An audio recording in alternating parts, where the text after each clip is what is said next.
The Vitilan V3 750, or is it Vitilan? I don't know.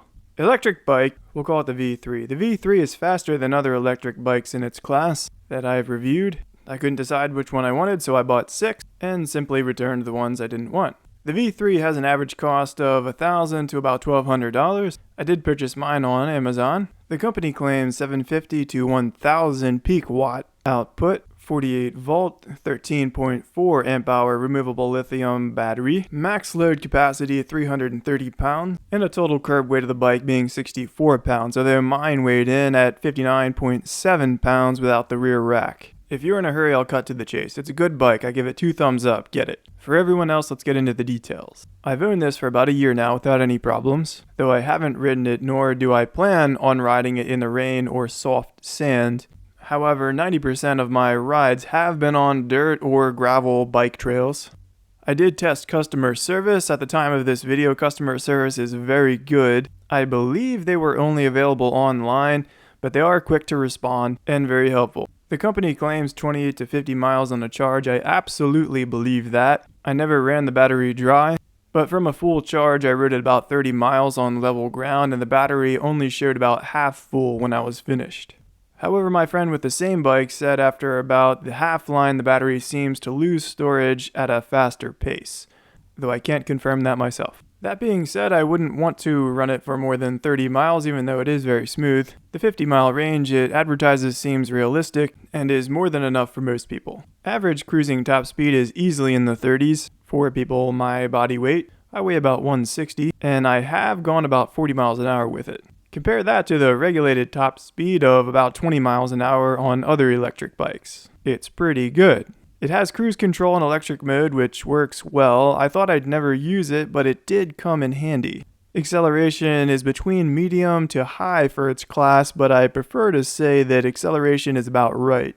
I say that because these companies don't try to get the most acceleration out of these.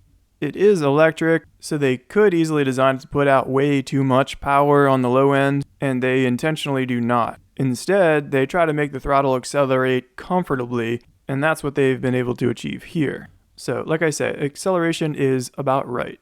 For example, I reviewed the Radin, and accelerating from a standstill was a little too much. It threw some of the girls I let ride it off the bike.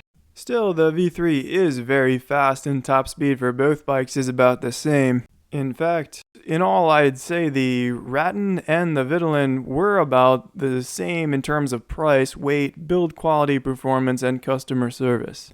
I just liked the Vitilan more for purely cosmetic reasons, to be honest. The battery is in the frame of the Vitilan, whereas it is in the back behind the seat on the Radin. Also, the rear rack is removable on the V3, whereas on the Radin it is welded on. For better or worse, I don't know, but it is welded on. All of the electric bikes I reviewed do fold. I would never consider buying one that did not fold. Why would I when the ones that fold are just as durable and the same price? And when riding them is only possible because they fold. Otherwise, I could never get 3 of them in my car and have a good time with friends. I have spent a lot of time on other electric bikes that do not fold, Juiced and 2 other brands. The names escape me at the moment, but they did not fold. I rented them. I spent a lot of time on them. They seemed just as good, except for the fact that they did not fold. You could put one in your car at a time if you were lucky. In fact, you could not put one in a car. You would need a truck in order to throw it in comfortably without taking anything apart. How fast does it take to break down? It takes precisely 5 seconds. I did time it. Yes, I also tested riding it without the battery. It is a heavy bike, no doubt about that, but it is surprisingly smooth. So pedaling it without the battery wasn't actually much of a problem. It didn't take too much effort. It also has gears to make it much easier. As far as getting this bike for fitness, it is in no way exercise in any of the electric modes. There are different levels for the pedal assist, as well as for the throttle, 5 different levels.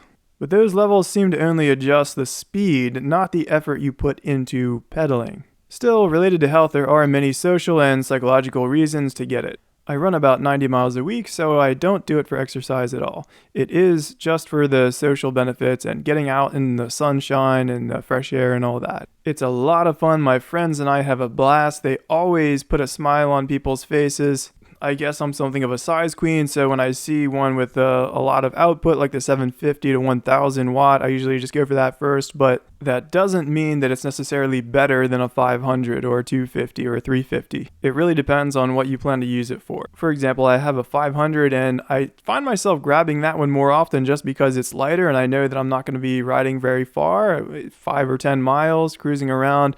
And because it's lighter, weighing only about 40 pounds, I usually grab that one first if I'm headed out the door. Although I didn't even buy that one for myself, I just bought it for the girls to ride. So which bike is better kind of depends on the use case. Still, I love this bike. I won't return it. I'm keeping it. It's mine. I highly recommend the V3. It was worth every penny. If you treat it well, it should last a while. Oh yeah, I almost forgot to mention, the seat you see on there is an aftermarket seat. It is a noseless Schwinn seat that I got on Amazon. Noseless is the only way for me if you're a man, especially. I don't understand the need for a seat with a nose on an electric bike. Also, I forgot to mention that the 360 camera makes this bike look small. It is not small. I'm about 6'1", and I consider the bike to be pretty big. If you are on the taller end, this bike is well suited for you, but the seat is adjustable, so if you are, I'd say 5.5 feet or more, this bike will fit you as well. Just keep in mind that it is heavier than a normal bike without a battery.